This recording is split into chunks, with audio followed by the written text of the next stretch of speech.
The aliens encountered human warships. For the first time, their entire fleet went into panic. Part 1 contacted the edge of nothing. The alarm on my console was not supposed to go off. I was 3 hours into my shift aboard the Endless Patience, the lead dreadnought of the Vorn Hegemony's 43rd expansion fleet, and nothing in this sector was supposed to move. The humans, that was what the database called them, humans, had been catalogued as a pre-contact species barely 2 centuries into space flight. Their home system sat at the far end of this dust-choked corridor of stars, like a forgotten footnote. No interstellar communications, no detected warship construction, no recorded contact with any other species. So when the proximity sensor chirped, I assumed it was a calibration error. I ran the standard reset. The chirp came back. I ran the diagnostic cycle. Still there. I tightened the sensor cone and narrowed the frequency band, and that was when I felt the first cold thread of something I could not quite name work its way up my spine. There was a gravity signature at the edge of the system, a large one. I told myself it was the gas giant. The system had a large one, a bruised orange giant with 17 moons, logged and catalogued 18 years ago during the preliminary survey. The gravity signature was consistent with something of that mass. I told myself that, and I almost believed it, and then the signature moved. Not drifted, not shifted with orbital mechanics the way a moon or a planet would. It moved deliberately, with purpose, with acceleration. I sat very still for exactly 4 seconds. Then I opened the channel to the bridge. "Fleet Watcher Seraph to navigation," I said. My voice came out steady, which surprised me. "I have an unidentified gravity contact at bearing 274, distance approximately 800,000 spans. The contact is accelerating toward us." There was a pause, then Navigator Oren's voice came back, dry and slightly bored. "Sensor Ghost Sarif, we are in empty space." "It is not a ghost, Navigator. I've run 2 diagnostics. The contact is real." Another pause, longer this time. "Mass estimate." I looked at the numbers and felt that cold thread pull tighter, equivalent to a Vorn heavy cruiser, possibly larger. The channel went quiet in a way that felt different from normal quiet. Then Fleet Commander Verk's voice cut in, low and controlled in the way that senior officers are trained to sound when they are not sure what they are looking at. "Sarif, what is the contact doing now?" I checked the display. "Maintaining acceleration, Commander. Steady bearing. It is coming toward us. 1 contact." I almost said yes. I had my mouth open to say yes, and then my secondary array lit up like a festival board. I counted the new contacts the way you count things when you do not want to believe the number you are reaching. 1 3 7 12 19 31. They were coming from everywhere, from behind the orange giant, where the shadow of its mass had swallowed their signatures completely, from behind the 4th moon, which was large enough and dense enough to hide a fleet if you pressed close enough and kept your engines cold, from inside the asteroid belt that ringed the inner system, where the natural scatter of rock and metal and frozen debris had masked them so completely that our long-range sweep had seen nothing but geology. They had been there the whole time. I do not know how long they had been there. The preliminary survey was 18 Years old, they could have been there. For 18 years, they could have moved into position the day we crossed into the system. There was no way to know because they had been running completely cold. No engine emissions, no communications, no radar pulses, not a single photon of deliberate radiation that our systems could have caught. They had waited in absolute silence and let us walk into the middle of them. Commander, I said, and this time my voice was not quite as steady. I have multiple contacts. I am counting 47 distinct signatures, and the number is still climbing. Verk's response was 4 words: sound. The alert now. The bridge alarm went off across the whole fleet simultaneously. That low resonant tone that every Vorn officer trains with from their first day of service and hopes never to hear in actual practice. Around me, I could hear the crew of the endless patience moving faster, voices tightening, the soft shuffle of calm professionalism giving way to something sharper and more urgent. I kept my eyes on my display and kept counting. 62 contacts, 70, 81. The largest of them had come fully out from behind the gas giant now, and my sensors were getting a clean reading on it at last. I ran the mass calculation twice because the first result seemed wrong. It came back the same both times. The lead contact massed approximately 4 times the endless patience. The endless patience was the largest vessel in our fleet. Visual acquisition, I reported. Lead contact is now within enhanced optical range, attempting resolution. The image that assembled itself on my screen was grainy at first, the way all deep space visuals are at extreme range. Then the enhancement algorithms finished their work and the shape sharpened, and I looked at it for a long time without saying anything. It was not shaped the way our ships were shaped. Vorn warships are built for elegant, smooth curves, tapered hulls, design principles that have been refined over 800 years of continuous development. They are beautiful in a functional way. They look like something that belongs in space. The human ship did not look like it belonged anywhere. It was enormous and angular and brutal, covered in what looked like overlapping plates of dense material that served no aerodynamic purpose and no obvious aesthetic one. It had weapons arrays that stuck out from its hull at angles that seemed almost random. It had structures along its spine that I could not immediately classify.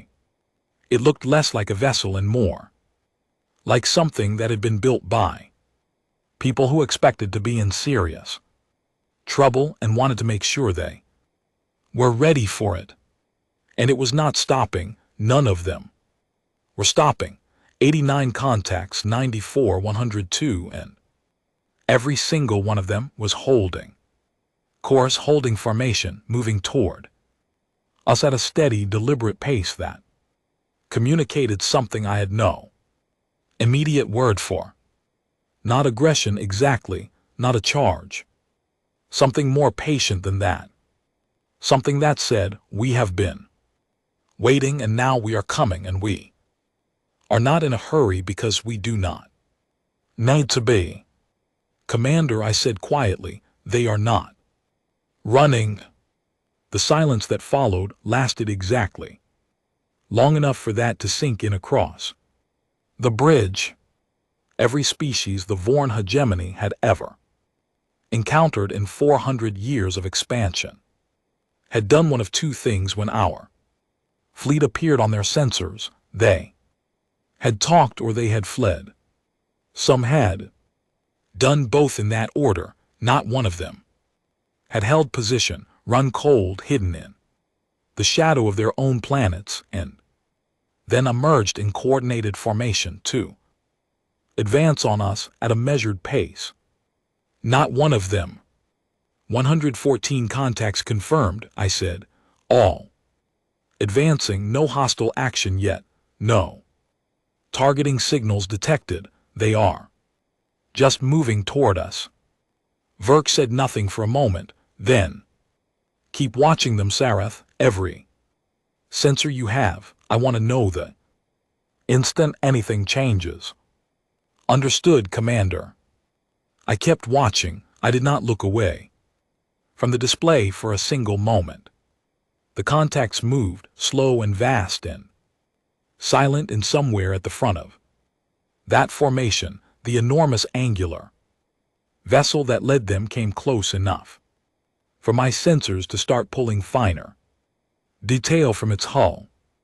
I could see the scoring on its armor, long deep marks that were not decorative and not structural. They were the marks of weapon impacts that the ship had taken and survived, old ones, many of them. This ship had been in battles before, more than one, more than several.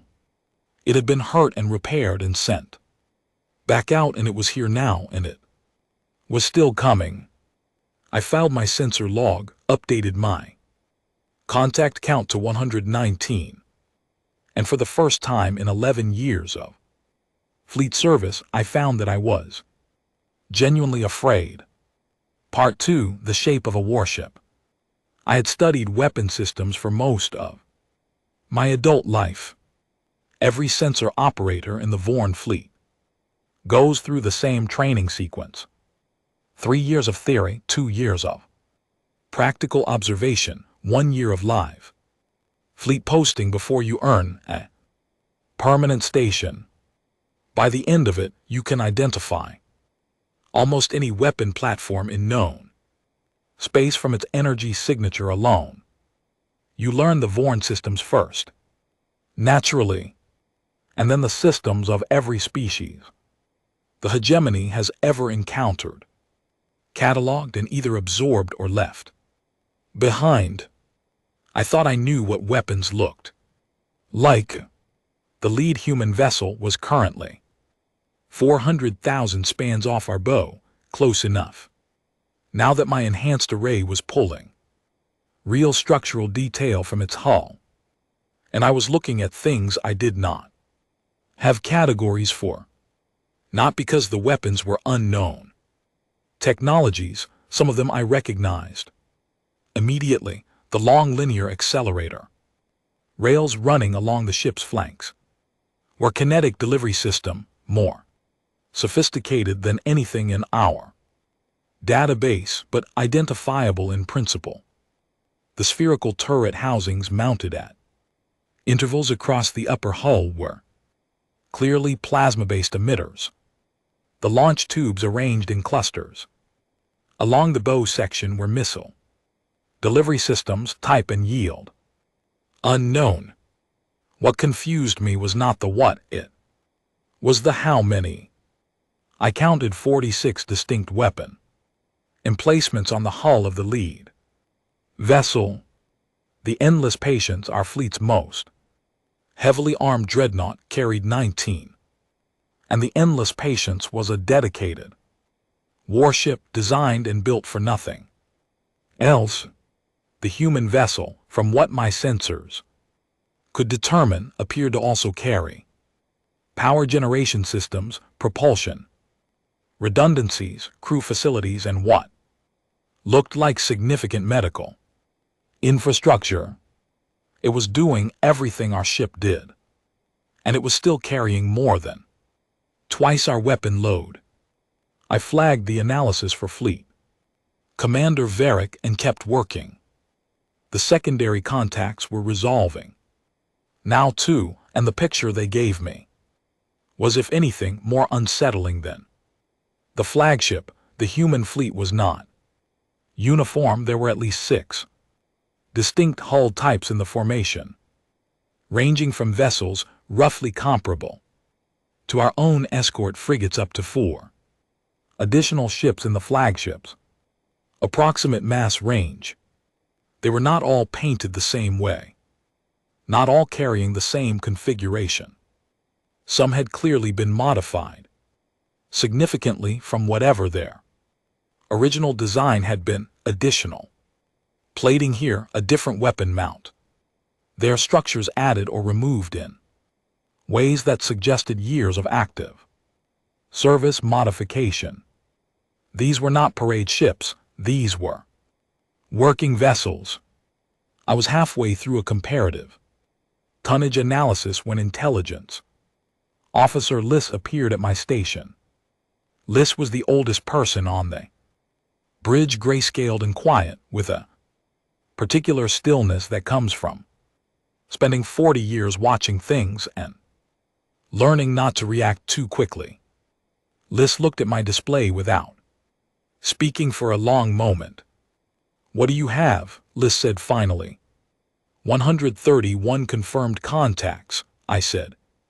Continuing to advance, no targeting signal, no hostile communications, just movement. I pulled up the detailed scan of the flagship. This is the lead vessel. I have been trying to make sense of the weapon layout.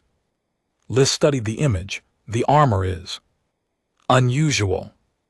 The armor is extreme, I said. By our models, a vessel of this mass should not need more than 3 layers of composite shielding to achieve adequate impact resistance. I am reading 9 distinct layers on the primary hull sections, 14 around the engine core.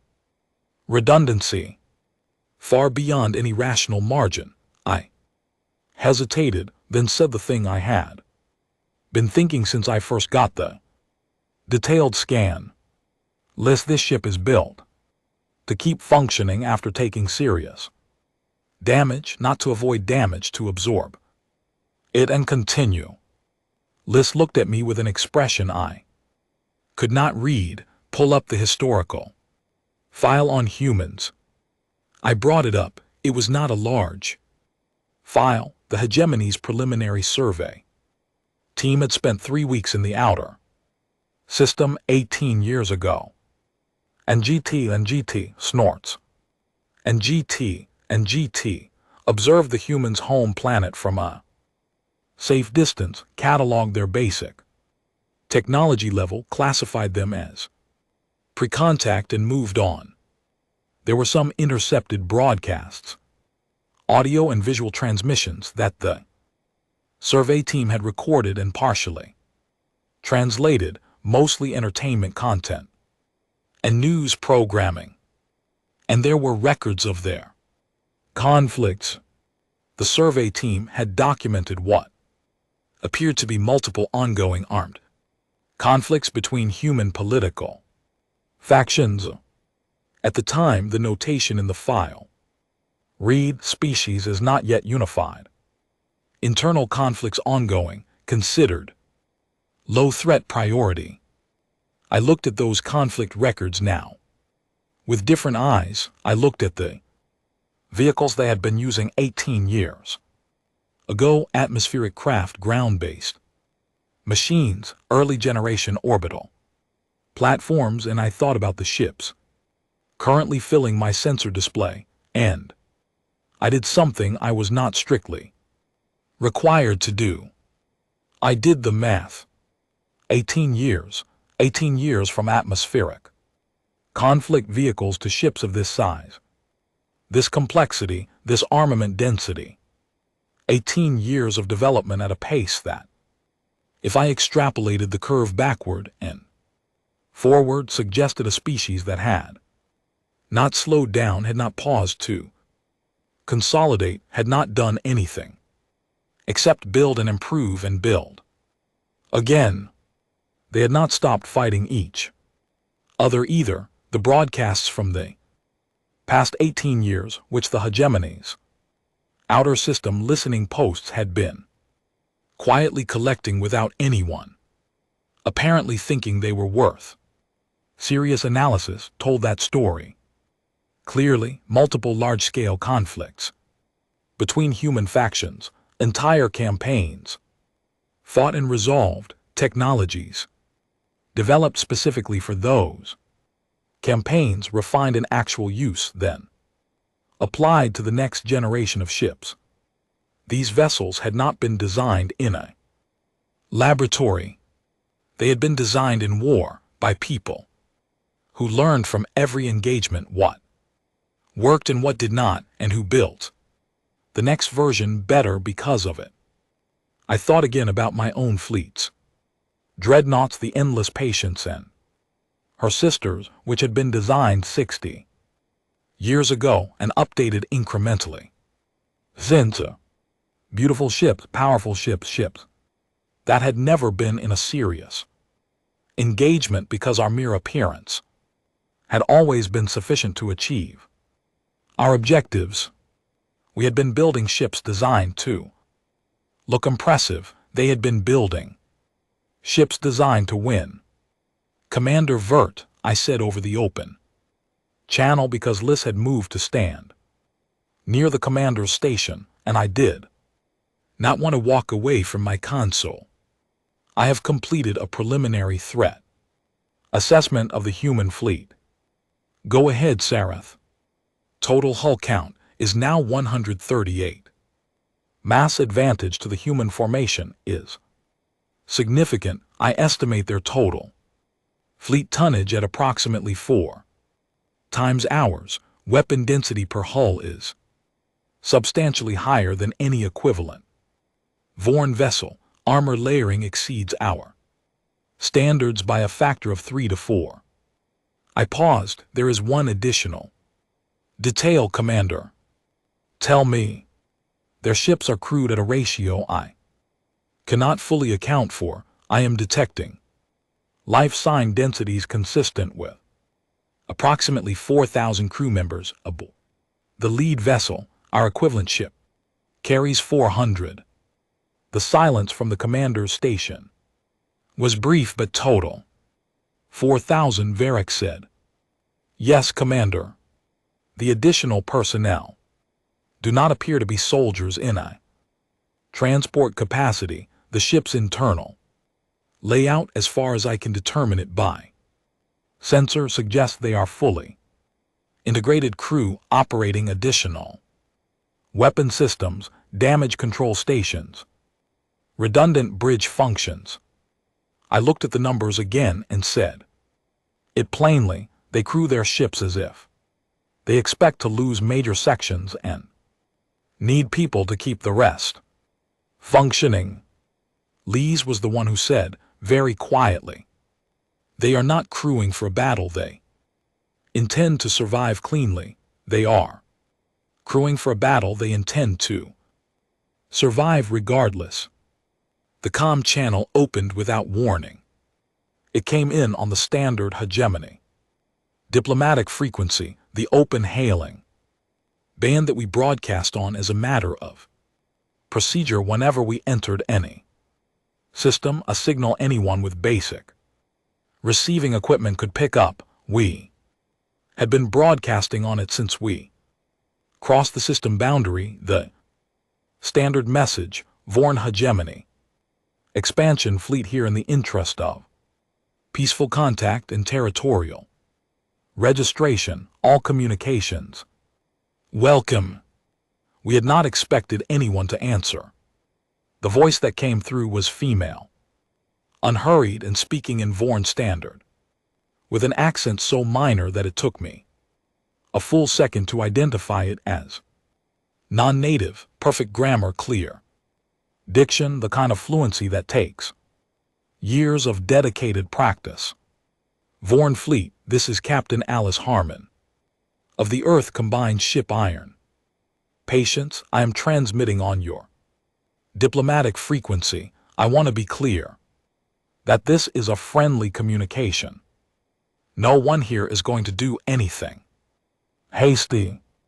A brief pause, and there was something in that pause that might have been dry humor, though I could not be certain. You are currently in human sovereign space. We have been aware of your entry since you crossed the outer boundary 4 hours ago. We let you come in because we wanted to Talk, and we thought you should probably see us first before we started talking. That tends to make conversations go better. Another pause. I would like to arrange a formal communication session between your command and mine at your convenience. In the meantime, my fleet will maintain its current position and bearing. We are not targeting you. We mean you know harm. We just want to talk. One final pause. We have been wanting to talk for quite some time. The channel closed. I realized I had stopped breathing somewhere in the middle of that transmission and was only now remembering to start again. They had let us come in. They had watched us enter the system. From the moment we crossed the boundary, they had held position in their hiding places, cold, silent, invisible, and watched us sail right into the middle of their formation. And then they had come out and surrounded us, and now they wanted to have a conversation.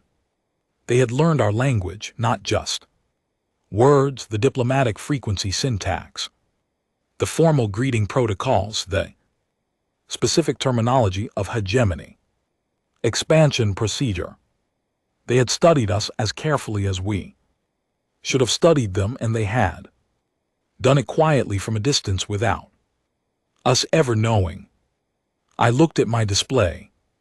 138 vessels holding steady, none of them targeting us, all of them close enough to make the point without needing to say it. I opened a private notation in my personal log and wrote 4 words. They were ready for us. Part 3. What the data means.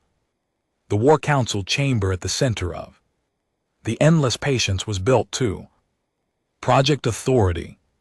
The walls were paneled in the deep blue mineral that the hegemony used exclusively for official spaces. Expensive, imported from the home system, chosen because its color was associated with centuries of Vorn governance.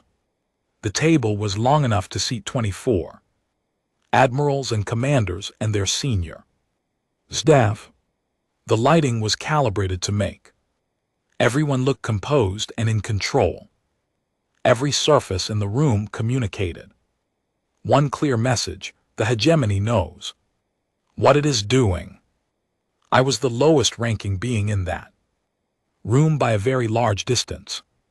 Fleet Commander Varric had summoned me personally, which was unusual enough that 2 of his senior aides had come to my station with the order in writing, as if they needed to confirm I had not misunderstood the comm.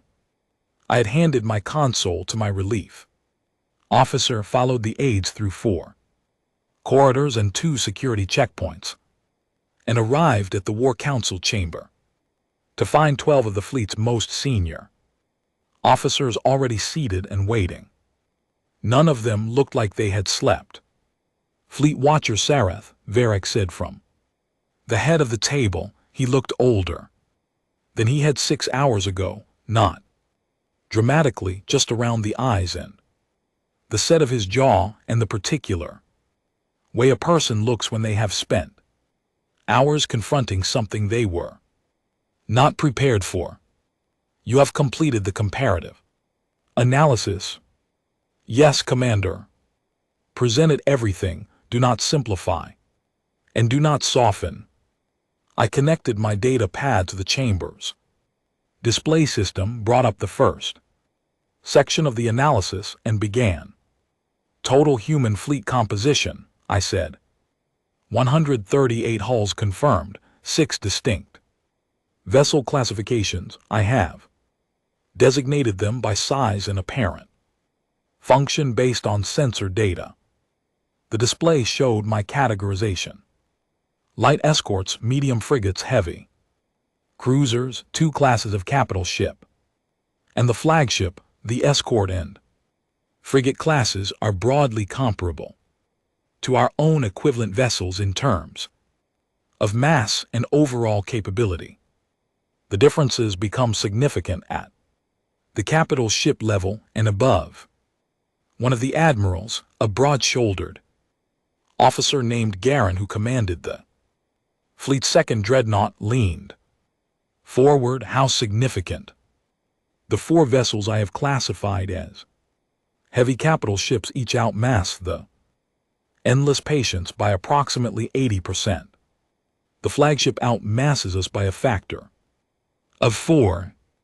I let that sit for a moment before continuing. In total tonnage, the human fleet outweighs ours by a ratio of approximately 4.2 to 1. Garin sat back. Several other officers exchanged glances that they were not quite quick enough to hide. Weapons, Verk said.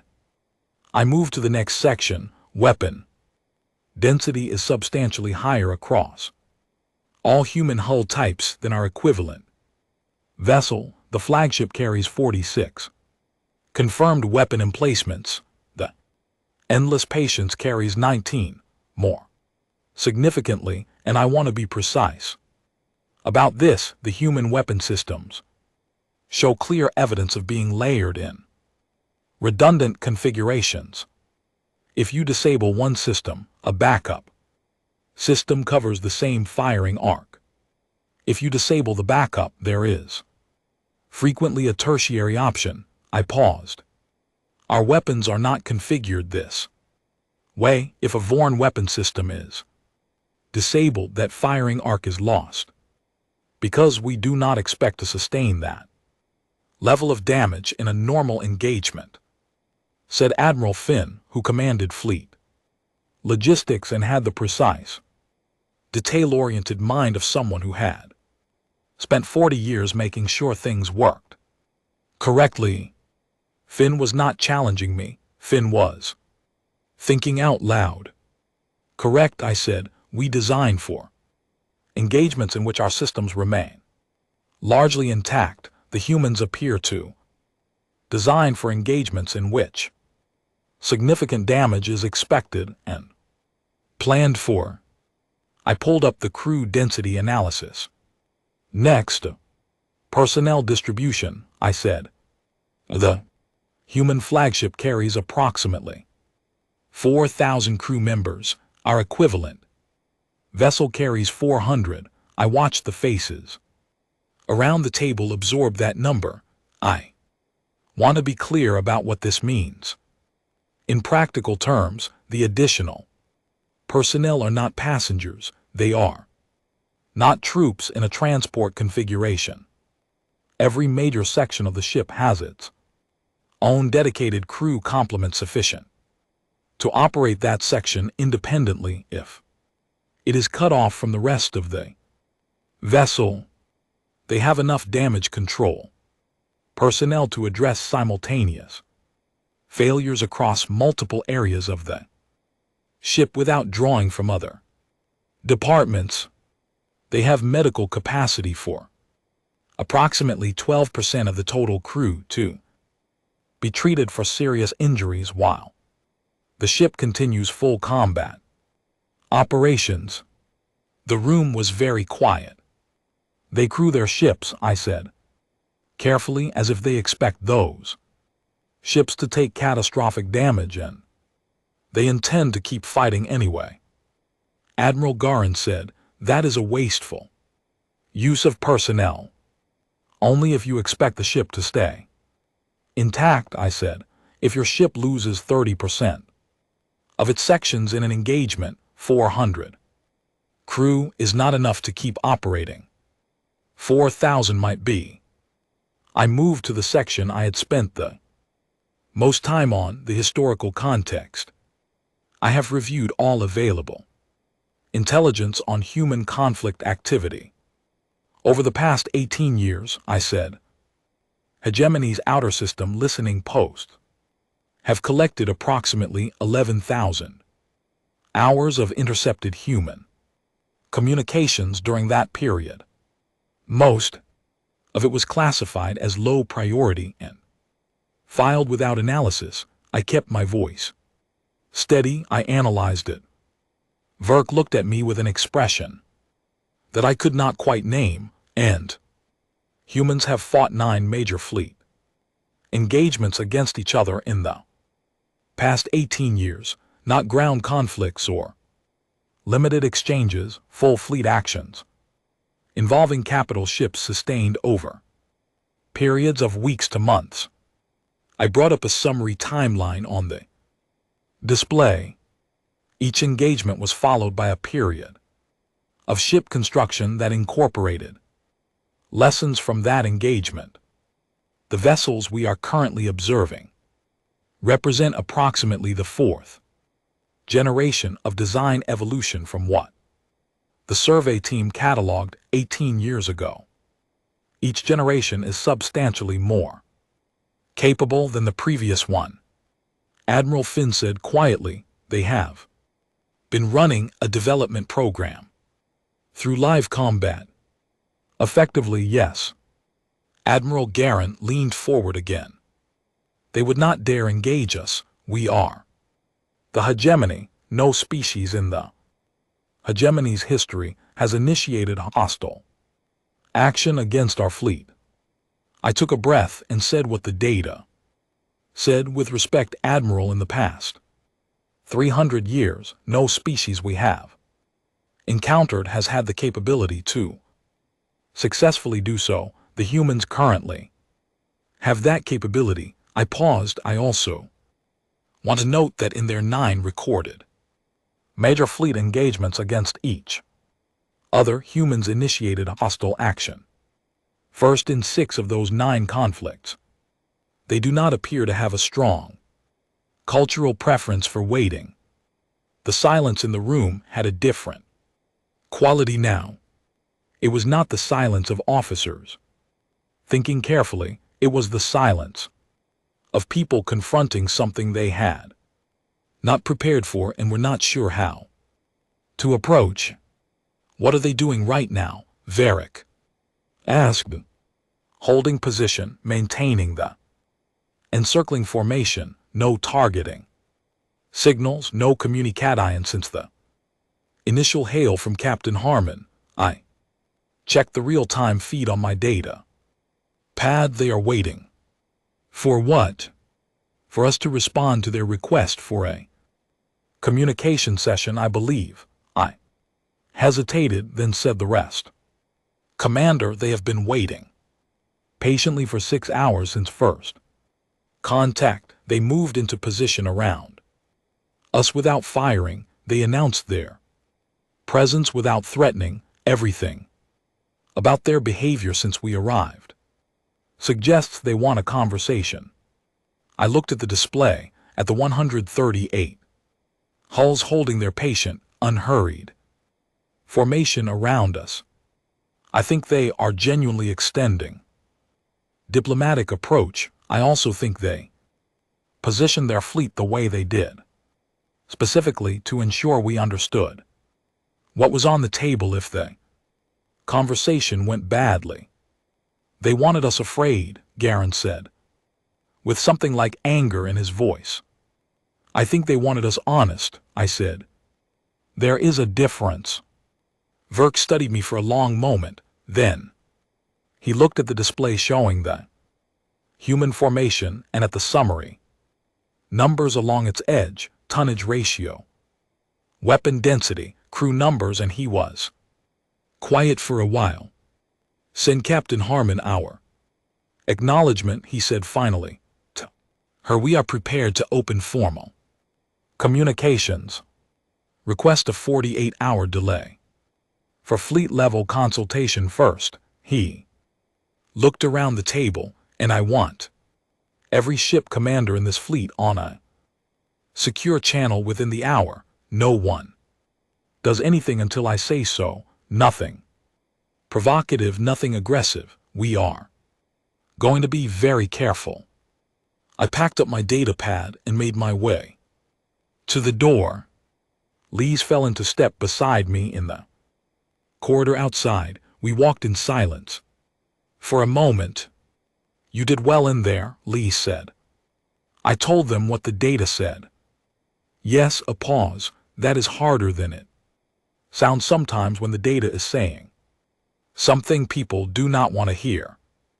I thought about the admirals' faces, about Admiral Garen's anger and Admiral Finn's careful quiet and Commander Verk's stillness, about the way a room full of the most powerful military officers in the hegemony's expansion fleet had looked when confronted with numbers they could not argue with.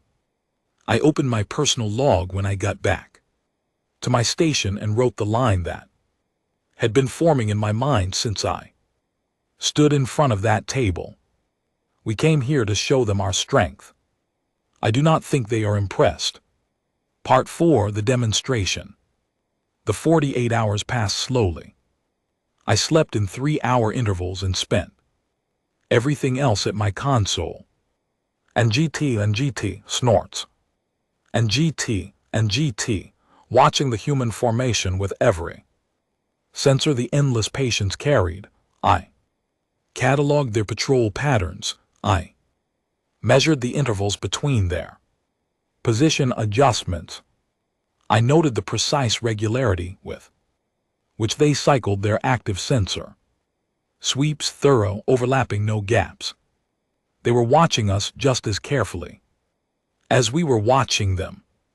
The diplomatic exchange during those 2 days was handled by Verk's communication staff and a team of hegemony specialists brought forward from the diplomatic vessel at the rear of our formation.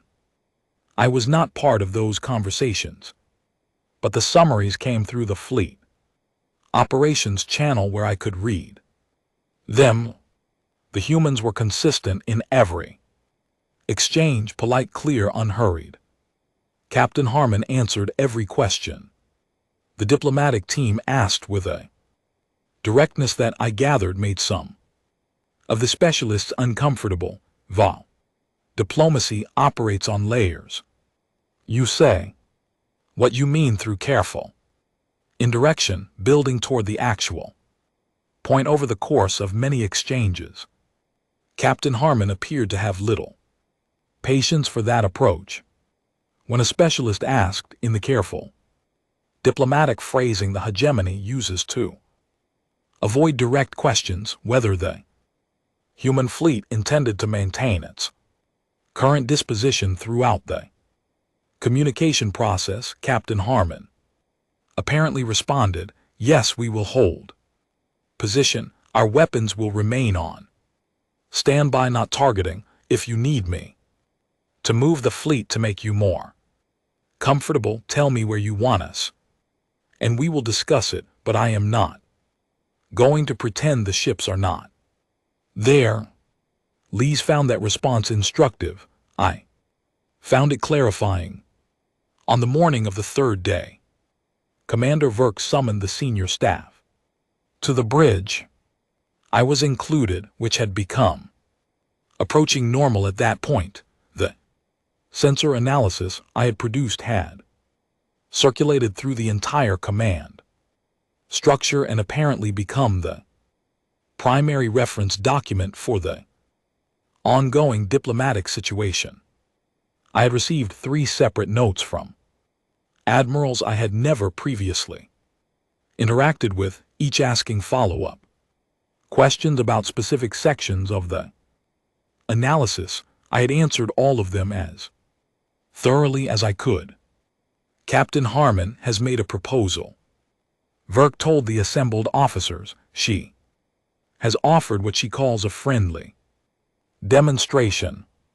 Her fleet will conduct a live-fire exercise against an uninhabited body in the outer system, with the stated purpose of helping us understand, in her words, the capabilities on the table. Admiral Garen said immediately, "That is a threat dressed up as a gesture." "It may be," Verk said. "It may also be exactly what she says it is." He looked around the room. "She has given us the option to decline. If we decline, she will respect that, and we will continue with the scheduled communication session, but I want to hear opinions Before I decide. Lee spoke first. If we decline, we lose information. We know what their ships look like. We do not know what they can do. If they are willing to show us, we should let them show us. Garen said, it is a psychological tactic. They want us unsettled. We are already unsettled, Varric said. Quietly, the question is whether we are more useful to ourselves knowing what they have or not knowing. He looked at me. Sareth, you have spent more time with their data than anyone on this ship. What is your recommendation? Every senior officer in the room was looking at me. I was aware of exactly how far outside my rank and position this question was, and I answered it anyway because he had asked. Except, I said, whatever they show us, we need to know, and accepting they offer signals that we are willing to engage honestly. Declining signals fear. We should not signal fear. Varric studied me for a moment, then turned back to the room. We accept the demonstration. He was right to accept. I was right to recommend it. I knew that then, and I know it now. I want to be clear about that because what followed was one of the most difficult things I have ever experienced, and I wanted on record that the logic was sound. We needed to know we were right to look. But I was not prepared for what we saw. 3 human vessels broke from the main formation approximately 90 minutes after our acceptance was relayed to Captain Harmon. I tracked them immediately. 3 of the heavy cruiser-class hulls, each roughly comparable to our own cruisers in mass. They moved in close formation, accelerating along a bearing that took them out of the main formation and into the space between us and the outer system. The first thing I noticed was their acceleration rate. Vorn heavy cruisers run their propulsion systems at a standard maximum output that is set by our engineers as the safe upper limit, the speed at which you can push the drives without risking drive failure or hull stress damage. We train to that limit, and we do not exceed it. In normal operations, in combat situations, fleet doctrine allows for a 10% emergency overrun, but it is understood that this carries real risk and should only be used when necessary. The 3 human vessels were running at what my sensors told me was approximately 40% above our equivalent safe maximum, not in short bursts, sustained as their cruising speed, as if that was simply the rate at which they traveled. Their hulls were not showing any of the stress indicators my system would expect to see at that output level. They are pushing those drives very hard, said the engineering officer at the station beside mine, not to anyone in particular. I do not think that is hard for them, I said. The 3 cruisers reached the outer edge of the belt and moved beyond it, toward one of the system's uninhabited moons, a medium-sized body with no atmosphere and no strategic significance, logged in the survey database as a ball of compressed rock and iron ore with no particular features of interest. They took up a triangular formation around it and held position. Then Captain Harmon's voice came over the fleet, calm and conversational, the snort, same unhurried tone she had used since the first contact. Vorn fleet, you should have clear sensor line of sight to the target body. We are going to conduct a coordinated strike using kinetic delivery systems. Essentially, very heavy things moving very fast for your sensor operators. The approach velocity will be significant. I recommend you adjust your Array sensitivity downward before we begin, or you may experience some bleed. On the optical channels, a pause. Ready when you are, Commander Verk. Verk said proceed. I adjusted my array sensitivity, then I watched. The three cruisers fired simultaneously. I tracked the projectiles from launch. They were visible as gravity signatures. On my deep array, even before my optical systems picked them up because the mass involved was high enough and the acceleration was fast enough to register as a brief gravitational event. The kinetic rounds crossed the distance to the moon in 11 seconds. I had adjusted my sensitivity and the display still bloomed white. Not overloaded, the adjustment protected against that, but the event was large. The rounds did not impact the moon the way normal kinetic weapons do, leaving craters and ejecta fields. What happened to the moon happened very quickly in a way that my instruments struggled to categorize cleanly because my instruments had not been designed to measure something like this. The moon came apart. Not cracked, not fragmented in the way a large impact will break a rocky body into major pieces that drift separately. The moon, a body that had existed for approximately 4 billion years, that was roughly 200 km in diameter, that massed more than most small cities, ceased to be a coherent object in 17 seconds. What remained was an expanding field of material that my sensors were categorizing as grain-sized and smaller, distributed across a volume that had been considerably larger than the moon itself. The bridge of the endless patience was completely silent. I sat in that silence and watched the expanding debris field and tried to process what I had just measured. The energy involved, the precision of the simultaneous delivery, the fact that 3 cruisers, not capital ships, not the flagship, not some dedicated weapons platform, but 3 vessels in the middle tier of the human fleet size range, had done this as a demonstration. At request, with apparent ease, Captain Harmon's voice came back. That was our 3rd-tier reserve. Munitions, older delivery systems, we keep them in rotation for training, exercises, and low-priority engagements. We did not want to use our current generation equipment on a rock. That would be somewhat wasteful. For a moment, no one on the bridge said anything. Then the officer at the station to my left made a sound that was not quite a word and leaned forward and put both hands flat on his console, and I understood because I felt the same thing, the need to have something solid to hold on to.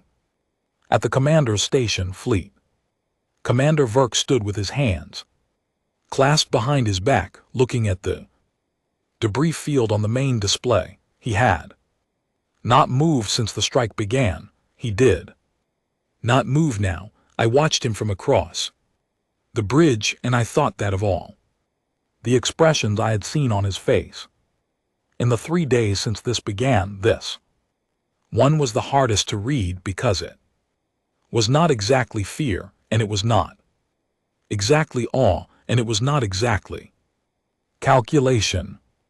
It was, I thought, the look of a person who had just been forced to update a fundamental assumption, one of the big ones, the kind you build other things on top of.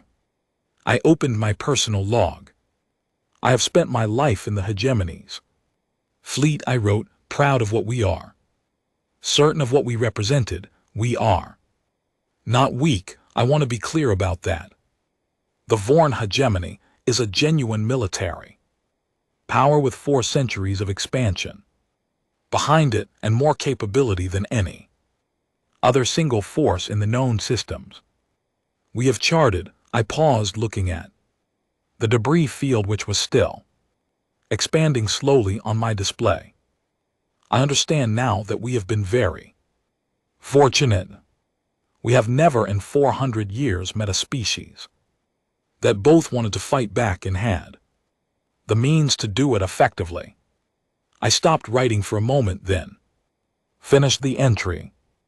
I am no longer certain those are the most important things about the humans, but they are the things I can measure, and the measurements are clear. I filed the entry and went back to my sensors. The debris field continued to expand, unhurried into the dark. Part 5, The New Shape of the Galaxy. The treaty was signed on the morning of the 4th day aboard the Earth Combined Ship Iron Patience. Our shuttle, a diplomatic craft from the vessel at the rear of our formation, clean-hulled and prominently displaying hegemony diplomatic markings, crossed the distance between the fleets in just under an hour. I sat in the 6th seat of the passenger section behind Commander Verk and his senior diplomatic staff, and ahead of a row of communication specialists and security personnel who had been briefed and rebriefed until they could recite the mission parameters in their sleep. I was there because Verk had requested me specifically. I had asked why through official channels with appropriate deference, and the answer that came back through his aide was brief: because you have been honest about what you see. Bring your data pad. I brought my data pad.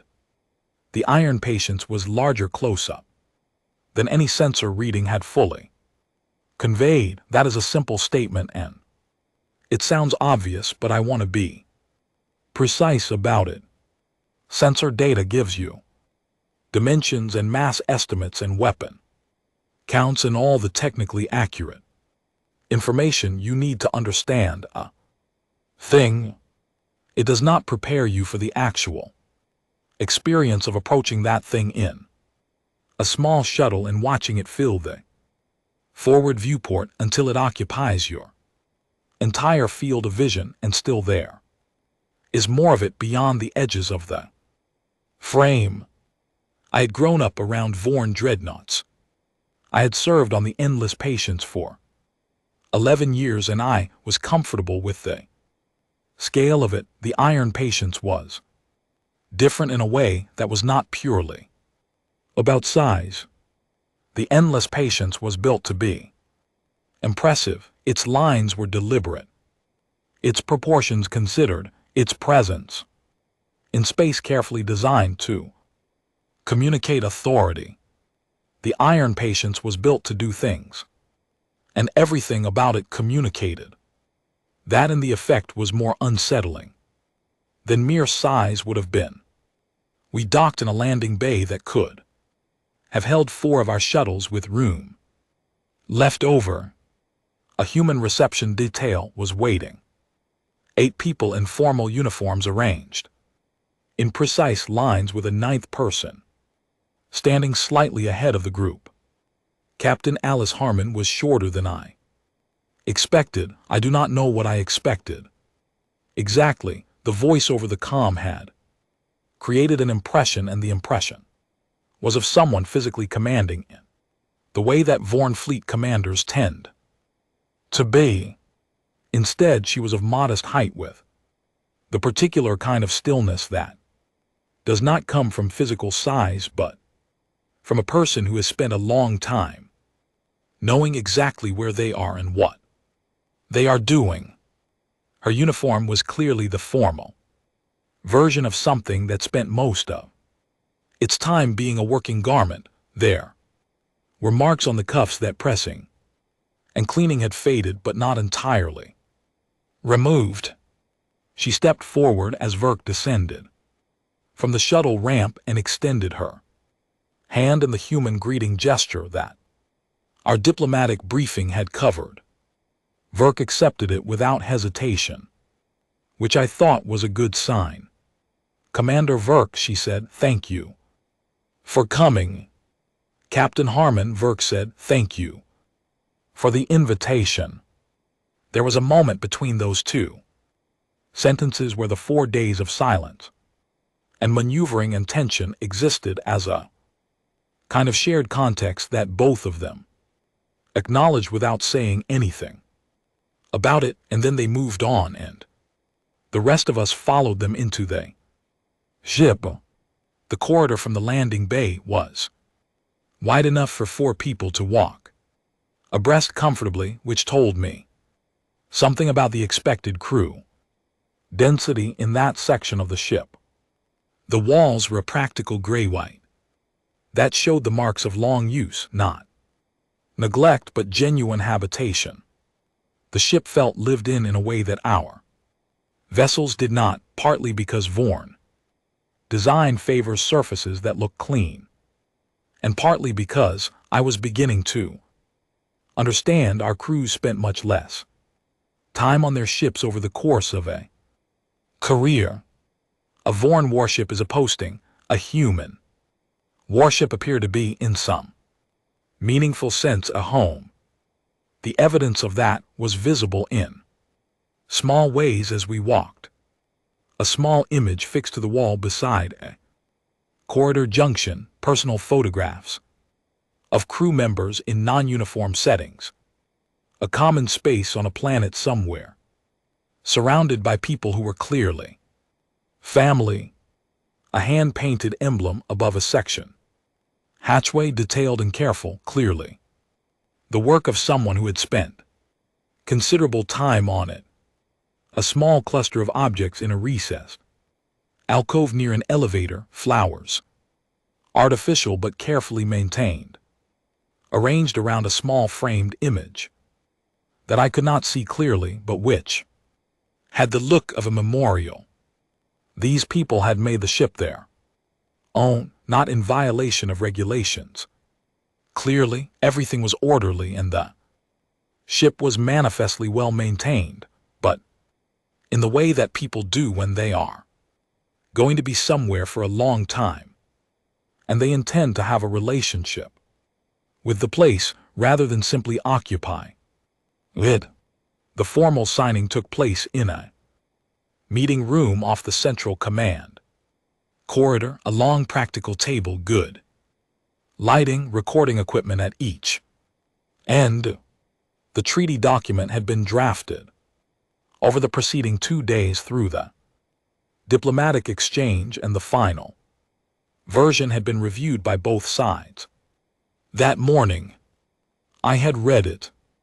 It was straightforward, mutual recognition of territorial boundaries along the lines the human faction had proposed, which gave them the systems they currently occupied and several adjacent ones in the direction of their expansion. Free transit rights for civilian and commercial vessels on both sides through a defined corridor, a framework for further diplomatic contact with specific provisions for advanced notification of military movements in border regions, a mutual commitment to non-aggression, no demands for reparations, no provisions for hegemony, oversight of human expansion, no military access arrangements, no technology transfer requirements, no subordination clauses of any kind. The document read less like a treaty between an established power and a newly contacted species, and more like an agreement between two entities that had decided to be neighbors and were working out the practical arrangements. Admiral Garin in the shuttle over had found the terms difficult to accept for a different reason than I expected. He had expected them to be harsh. He had prepared himself for a document that extracted significant concessions. They want nothing from us, he had said, with an edge of something that I eventually identified as wounded pride. They do not even want to be impressive. They just want to be left alone. I had said carefully, perhaps being Left alone is something they have had to work very hard for. He had not responded to that. The signing itself was brief. Verk and Harmon signed on behalf of their respective authorities. The document was recorded and copies were exchanged, and then Harmon set down the pen, an actual physical pen, which I found interesting, and looked at Verk with an expression that was professionally neutral but contained somewhere behind it something that might have been relief. "We are glad this was the outcome," she said. "As are we," Verk said, and I believed he meant it.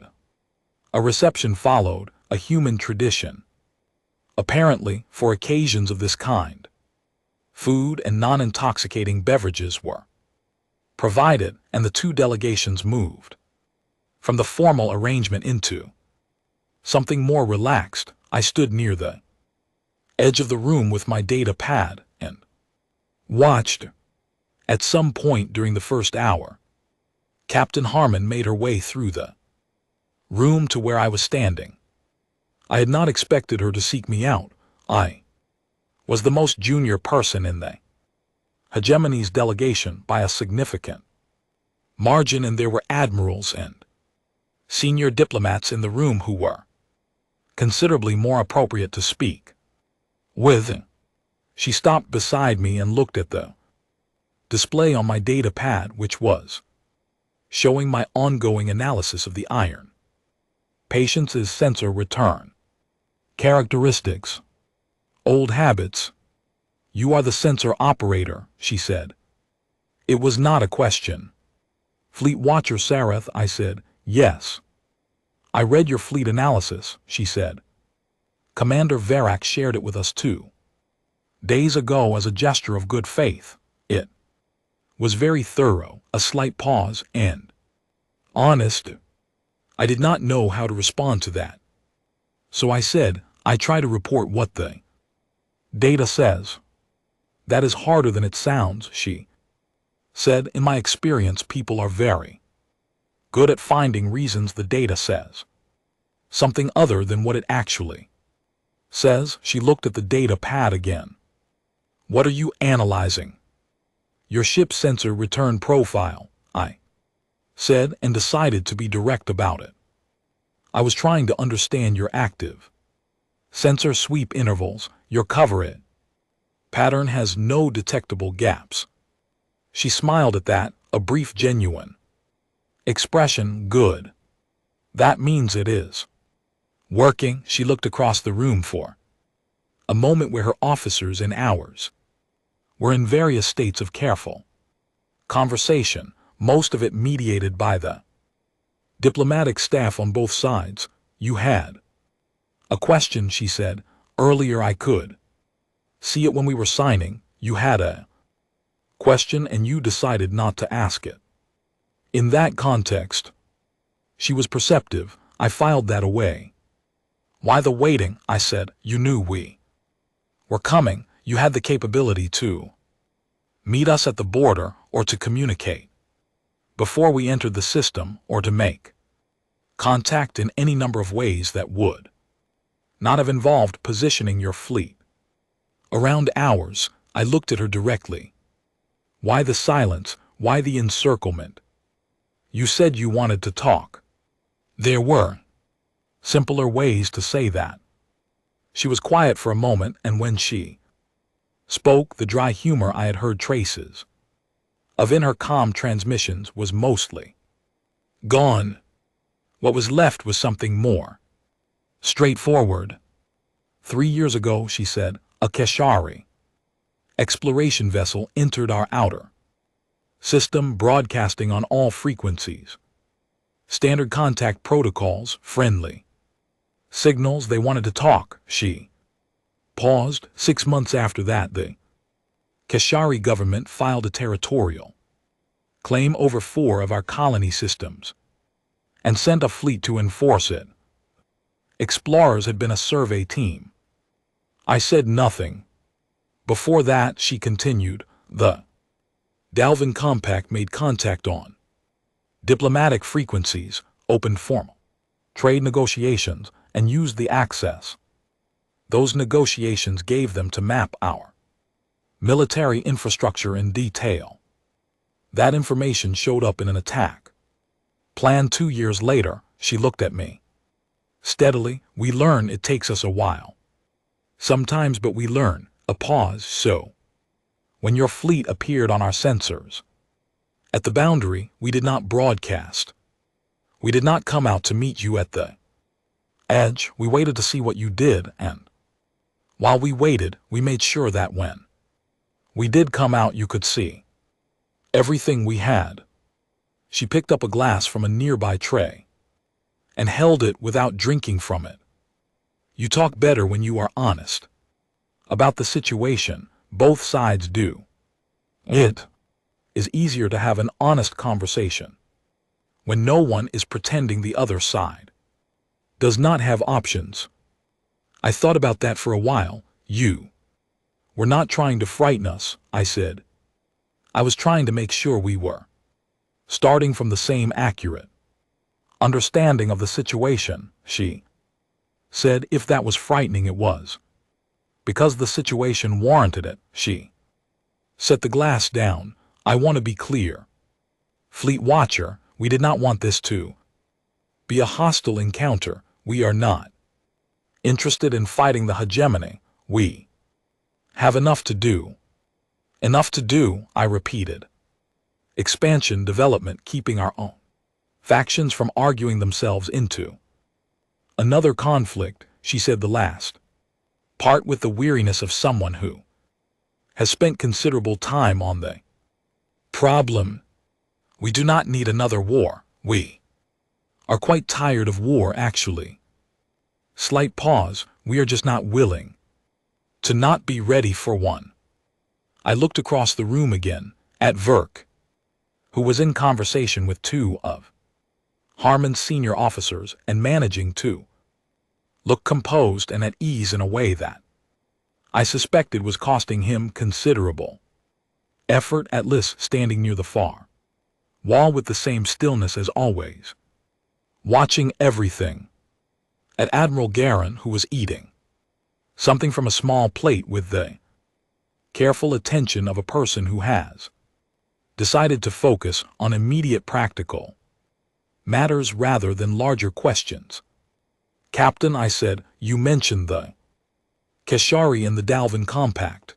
Your history with them. May I ask what the outcome of those situations was? She met my eyes.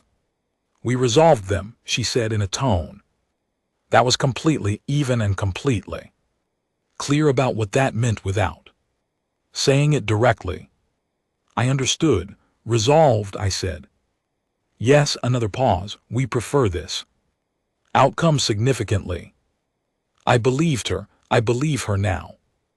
That preference was genuine, and it mattered because a species that prefer peace but is fully equipped for the alternative is a different and more complicated thing than a species that simply wants to conquer. You cannot hate them for being strong. You cannot dismiss them as aggressive. You can only take them seriously and treat with them honestly and hope that the preference for peace remains the stronger of the two things they carry. Harmon offered to give me a tour of the ship before the delegation departed. I accepted immediately, and she walked me through 3 sections of the iron. Patience herself, turning over the rest of the reception to her first officer. Without a second thought, she showed me the main engineering section first, the propulsion systems that had accelerated those 3 cruisers to speeds that had startled my sensors. The chief engineer, a compact person named Owen, who spoke quickly and gestured at components while explaining them, described the drive configuration with obvious enthusiasm. The key, Owen explained, was a different approach to thermal management that allowed sustained high output operation without the stress accumulation that limited Vorn drive. Systems. We pushed it hard early on, Owen said, in the tone of someone describing a project they had worked on for a long time. Lost a few ships finding the limits. But we found them. Lost a few ships finding the limits. Said casually as a statement of engineering history. She showed me the damage control center. A room I had no equivalent experience of because Vorn ships did not have a dedicated damage control center. We had engineers who responded to damage as part of their regular duties. The humans had a room specifically designed and staffed for the purpose of keeping a ship functioning while parts of it were being destroyed. The officer on duty, a young woman named Clara, who could not have been more than 2 years out of training, walked me through the monitoring board with the confidence of someone who had drilled on it so often it was reflex. We can route power around any 3 failed sections simultaneously, Clara said, and maintain combat readiness in all primary systems. If we lose more than 3 sections at once, we have contingency protocols for that too, but that situation is much less likely. Less likely, not impossible. Contingency protocols for when more than 3 major sections of the ship were destroyed simultaneously. She showed me last the memorial wall near the main crew quarters. A long section of corridor, both sides lined with small framed images and names and dates running back further than I could see from where I stood. Crew members who had died in service. Some of the frames had other small items attached near them, handwritten notes, small objects, tokens of specific meaning. I stood in front of that wall for a while and looked at it. How long has the fleet been operating? I asked. In current configuration, about 12 years, Harmon said. The Iron Patience has been commissioned for 9 of those. I looked at the wall, at the length of it. You have lost many people, I said. Yes, she said. It was a simple answer. She did not apologize for it or explain it or minimize it. It was a fact, and she acknowledged it as one. We returned to the landing bay. The diplomatic shuttle was ready. The delegation assembled. Varric was the last of the senior staff to board, and he paused on the ramp and turned back to Harmon. A question, he said, if I may. Of course, she said. Your ship, the Iron Patience. He looked at the hull above the landing bay entrance at the name etched therein. Both human script, and I noticed for the first time in a phonetic approximation of Vorn characters. You named it after something. Patience as a quality, she said. Iron Patience, the kind that does not break. She looked at the name too. It takes a long time to build something that lasts. Longer than people usually want to wait. We try to remember that. Verk looked at the name for a moment. Longer, then he nodded once and boarded the shuttle. I was the last Vorn to step aboard.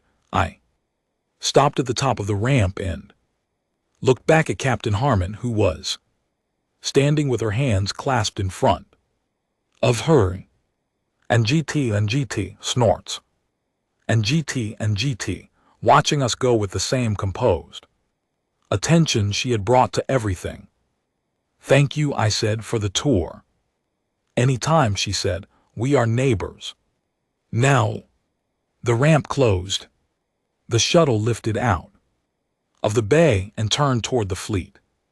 And through the forward viewport I watched the Iron Patience fall behind us, enormous and angular and worn and fully crewed, its sensors running their regular overlapping sweeps, its weapon systems on standby, its memorial wall full of names running back into the past, its name written in 2 languages on its hull because someone had thought it was worth the effort to learn the other language and say hello in it.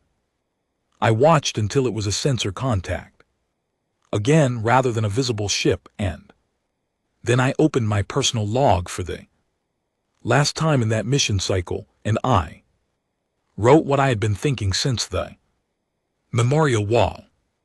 I have filed my official report. It states accurately that the humans are dangerous. That is the true part, and it is the part that the admirals need to know, and it is not the whole picture. What I did not write, because I am not sure the admirals are ready for it yet, is the other thing I learned aboard that ship. They are kind, genuinely so. Not as a diplomatic posture, not as a strategy. They are people who lose crew members and put their names on walls and write notes for them and keep flowers in alcoves, and they do that while also building ships that can unmake moons.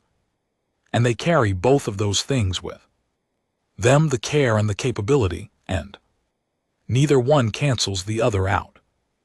Dangerous enemy you can prepare for. Cruel enemy you can hate.